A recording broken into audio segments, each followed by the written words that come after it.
শুধুমাত্র আবহাওয়াতেই পরিবর্তন নয়, আবহাওয়ার পূর্বাভাসেও পরিবর্তন আসতে চলেছে। প্রিয় দর্শক, আজকের পূর্বাভাসটি বর্তমান প্রেক্ষাপটে অত্যন্ত গুরুত্বপূর্ণ হতে চলেছে। আপনারা দেখছেন ওয়েদার উইথ শুভেন্দু। আজ হলো ডিসেম্বরের 20 তারিখ, শুক্রবার, সাল 2024। এই মুহূর্তে সর্বশেষ উপগ্রহ চিত্রে কিন্তু বঙ্গোপসাগরের নিম্নচাপটি যথেষ্ট বেশি শক্তিশালী অবস্থায় ধরা পড়ছে। এই মুহূর্তে চেন্নাই উপকূল থেকে মোটামুটি 250 কিলোমিটার পূর্ব এবং খানিকটা উত্তর পূর্ব দিকে এই ওয়েদার সিস্টেমটা অবস্থান করছে। এই ওয়েদার সিস্টেমটার প্রভাবে ওড়িশার বিভিন্ন এলাকা, গাঙ্গেয় দক্ষিণবঙ্গ, সেই সাথে উত্তরবঙ্গের সমতলের জেলা, ঝাড়খণ্ডের বিভিন্ন এলাকা, বাংলাদেশ, ত্রিপুরা এবং আশেপাশের আসামের দক্ষিণাঞ্চলে কিছু কিছু জায়গাতে কিন্তু ট্রপোস্ফিয়ারের উপরিস্তরে মেঘ পৌঁছাতে শুরু করেছে এবং সেই মেঘের ঘনত্বও কিন্তু অনেকটা বেড়েছে আগের তুলনায়। এই এলাকাগুলোর উপকূলবর্তী জায়গাগুলোতে কিন্তু আবহাওয়াতে আরো বড় ধরনের পরিবর্তন ধরা পড়ার সম্ভাবনা আগামী 24 ঘন্টার মধ্যেই, অর্থাৎ বৃষ্টি কিন্তু এই এলাকাগুলোতে শুরু হওয়ার সম্ভাবনা রয়েছে।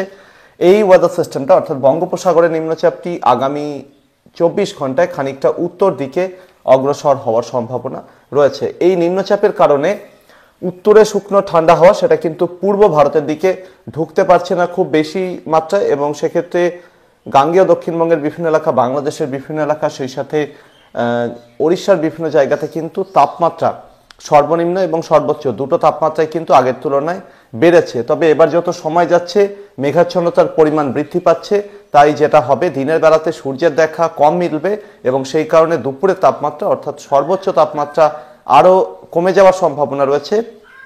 অন্যদিকে রাতের তাপমাত্রা মেঘ থাকার জন্য কিন্তু তাপ বিকিরিত হতে পারবে না, তাই রাতের তাপমাত্রা কিন্তু আর আগের মতো অতটা বেশি নামতে পারবে না, তাই রাতের তাপমাত্রা বৃদ্ধির সম্ভাবনা, অর্থাৎ দিনের তাপমাত্রা কমবে, রাতের তাপমাত্রা বাড়বে আগামী 72 ঘন্টায়, এরকমই পরিস্থিতি রয়েছে। এবং সেই দিক থেকে বলতে গেলে যে এর পরবর্তীতে একটি শক্তিশালী পশ্চিমী ঝঞ্ঝা ডিসেম্বরের মোটামুটি 26 বা 27 তারিখ নাগাদ জম্মু কাশ্মীর, লাদাখের দিকে এসে হাজির হতে পারে। সেটা পূর্বের দিকে সরার সাথে সাথে কিন্তু সমতলের বিভিন্ন জায়গাতেও ঘূর্ণাবর্তের কারণে বৃষ্টির সম্ভাবনা রয়েছে এবং সেই ওয়েদার সিস্টেমগুলো যত পূর্বের দিকে সরবে, ছত্তিশগড়, উত্তরপ্রদেশ, বিহার, ঝাড়খণ্ডের বিভিন্ন জায়গাতে বৃষ্টির সম্ভাবনা থাকছে। দক্ষিণবঙ্গ বা উত্তরবঙ্গের দিকে বৃষ্টি হবে কিনা বা বাংলাদেশ, ত্রিপুরার দিকে বৃষ্টি হবে কিনা সেটা এখনই নিশ্চিতভাবে বলা যাচ্ছে না। গতকালকে পূর্বাভাসে যেটা ইন্ডিকেশন মিলছিল, পরবর্তীতে কিন্তু পশ্চিমী ঝঞ্ঝাটি মনে হচ্ছে খানিকটা হলেও দুর্বল হতে পারে। সেক্ষেত্রে ঘূর্ণাবর্তটিও কিন্তু খানিকটা দুর্বল হওয়ার সম্ভাবনা থাকছে। যেহেতু সময় সাপেক্ষ ব্যাপার, তাই আরও বেশ কিছুদিন অপেক্ষা করাটাই বুদ্ধিমানের কাজ হবে বলেই মনে হচ্ছে। তবে ডিসেম্বরের শেষে কিন্তু এই ওয়েদার সিস্টেমগুলোর কারণে পূর্ব ভারতের দিকে বৃষ্টির সম্ভাবনা থাকছে। আপাতত যে নিম্নচাপটি রয়েছে বঙ্গোপসাগরে, সেটার প্রভাবে কোথায় কেমন কি পরিবর্তন ধরা পড়তে পারে আবহাওয়াতে, এবার সেটার দিকে নজর রাখবো। আজ ডিসেম্বরের 20 তারিখ, শুক্রবারে ওড়িশার উপকূলবর্তী বেশ কিছু জায়গাতে ছিটেফোঁটা থেকে হালকা বৃষ্টি, কোথাও আবার একটু মাঝারি ধরনের বৃষ্টি হতে পারে। তবে ভিতরের দিকের ওড়িশার জায়গাগুলোতে বৃষ্টির সম্ভাবনা কম বলেই মনে হচ্ছে আজকের জন্য। ঝাড়খণ্ড, পশ্চিমবঙ্গ, সেই সাথে বিহার, সেই সাথে বাংলাদেশ, ত্রিপুরা, আসাম, মেঘালয় সর্বত্রই আজকে শুকনো আবহাওয়া থাকবে। তবে উপগ্রহ চিত্রে যেরকম আংশিক মেঘাচ্ছন্ন আবহাওয়া দেখা গেল, সেটা দক্ষিণাঞ্চলের জায়গাগুলোতে থাকার সম্ভাবনা রয়েছে। যত রাত গভীর হবে আজকে, তত কিন্তু ধীরে ধীরে উত্তর ওড়িশার সাথে সাথে পূর্ব মেদিনীপুর এবং লাগোয়া কিছু জায়গায় ছিটেফোঁটা থেকে হালকা বৃষ্টি শুরু হতে পারে এবং ধীরে ধীরে যত সময় যাবে ততই কিন্তু দক্ষিণবঙ্গের দক্ষিণাঞ্চলের জায়গাগুলো এবং পার্শ্ববর্তী জায়গাগুলোতে মেঘাচ্ছন্নতার পরিমাণ বৃদ্ধি পাবে, ধীরে ধীরে বৃষ্টিও শুরু হওয়ার সম্ভাবনা থাকছে। সেক্ষেত্রে যত রাত গভীর হবে দক্ষিণবঙ্গে মেঘাচ্ছন্নতার পরিমাণ বৃদ্ধি পাবে এবং ডিসেম্বরের 21 তারিখ অর্থাৎ আগামীকাল শনিবার ভোরের দিক থেকে কিন্তু পূর্ব মেদিনীপুর, সেই সাথে লাগোয়া পশ্চিম মেদিনীপুর, ঝাড়গ্রাম, কলকাতা, হাওড়া, অন্যদিকে 24 পরগনা, লাগোয়া হুগলি, সেই সাথে নদিয়া জেলার দক্ষিণ ভাগের রানাঘাট, চাকদহ, কল্যাণী এবং সংলগ্ন কিছু এলাকা, সেই সাথে পুরুলিয়া জেলার একেবারে দক্ষিণাঞ্চলে কিছু কিছু জায়গা এবং এরই সাথে পূর্ব বর্ধমানের দুটো একটা এলাকা, এই এলাকাগুলোতে কিন্তু কোথাও কোথাও ছিটেফোঁটা থেকে হালকা বৃষ্টি শুরু হতে পারে অর্থাৎ আগামীকাল শনিবার ভোরের দিক থেকে। এবং সেই সাথে পূর্ব মেদিনীপুর জেলা এবং লাগোয়া পশ্চিম মেদিনীপুর, ঝাড়গ্রামে কোথাও কোথাও একটু মাঝারি ধরনের বৃষ্টি আগামীকাল সকালের দিকে হওয়ার সম্ভাবনা থাকছে। এবং সেই সাথে যত বেলা বাড়বে ততই কিন্তু পূর্ব মেদিনীপুর জেলা এবং লাগোয়া ঝাড়গ্রাম, পশ্চিম মেদিনীপুর এই এলাকাগুলোতে কিন্তু বৃষ্টির পরিমাণ একটু বাড়তে পারে এবং সেই সাথে লাগোয়া যে জায়গাগুলো রয়েছে যেরকম বাঁকুড়া দক্ষিণাঞ্চলে কিছু কিছু জায়গা, সেই সাথে দক্ষিণ 24 পরগনা জেলার কিছু এলাকা, অন্যদিকে হাওড়ার কিছু কিছু জায়গা, হুগলির দক্ষিণাঞ্চলে কিছু কিছু এলাকা, এর সাথে নদিয়া জেলার কিছু কিছু জায়গা, এই এলাকাগুলোতে বৃষ্টিপাতের পরিমাণ আগামীকাল দুপুরের দিকে বৃদ্ধি পেতে পারে। তবে এর আগের বিভিন্ন পূর্বাভাসে আপনাদেরকে যেরকমটা বলছিলাম যে মাঝারি থেকে ভারী বৃষ্টির সম্ভাবনা থাকছে, সেই সম্ভাবনা আপাতত কমেছে। এটা চাষি ভাইদের জন্য বেশ কিছুটা সুখবর, বিশেষ করে আলু চাষিদের জন্য।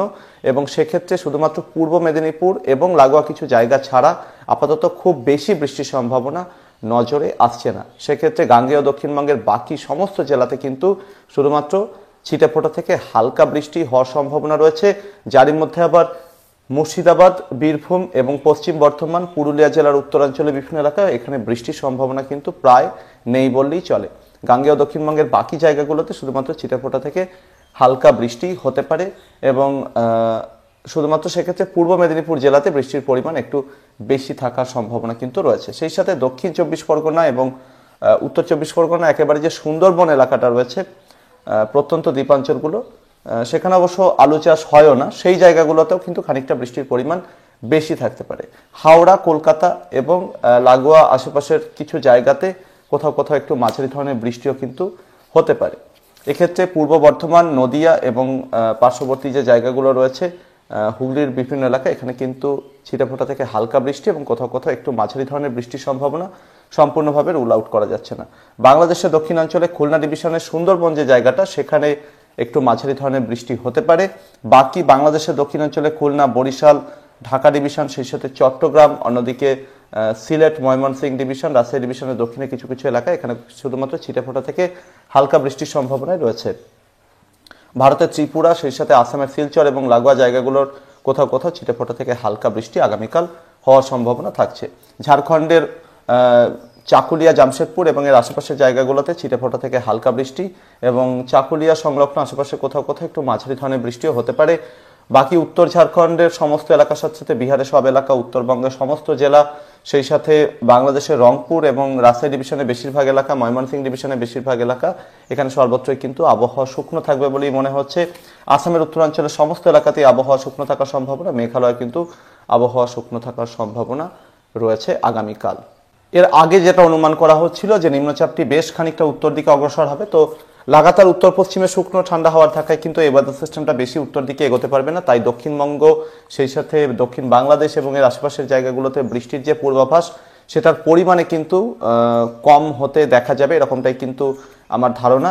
তবে এই ওয়েদার সিস্টেমটা কিন্তু আগামী 48 ঘন্টায় ওড়িশা, পশ্চিমবঙ্গের দক্ষিণাঞ্চল, সেই সাথে বাংলাদেশের বিভিন্ন এলাকা, অন্যদিকে ভারতের ত্রিপুরা, ঝাড়খণ্ডের দক্ষিণাঞ্চলের কিছু কিছু জায়গা, এখানে আকাশকে মেঘাচ্ছন্ন রাখবে। সেই সাথে কুয়াশার একটা দাপট লক্ষ্য করা যেতে পারে আগামী 72 ঘন্টায়।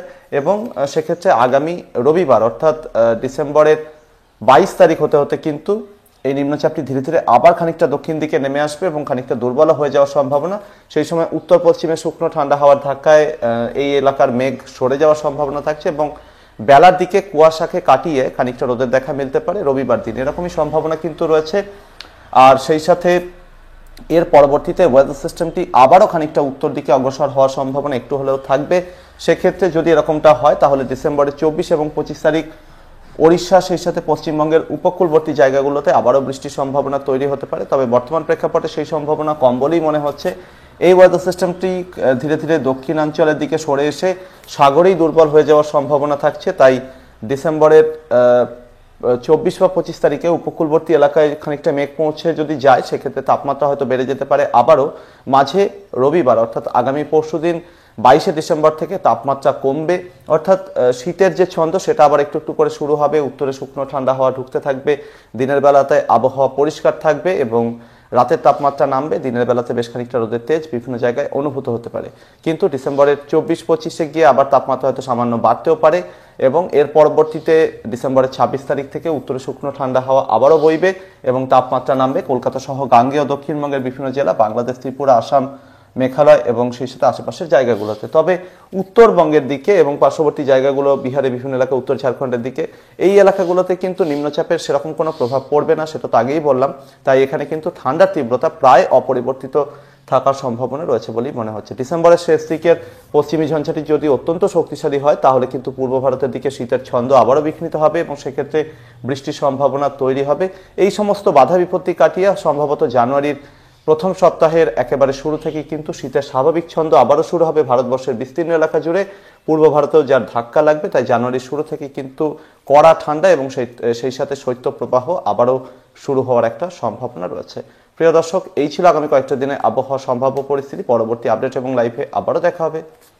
ধন্যবাদ।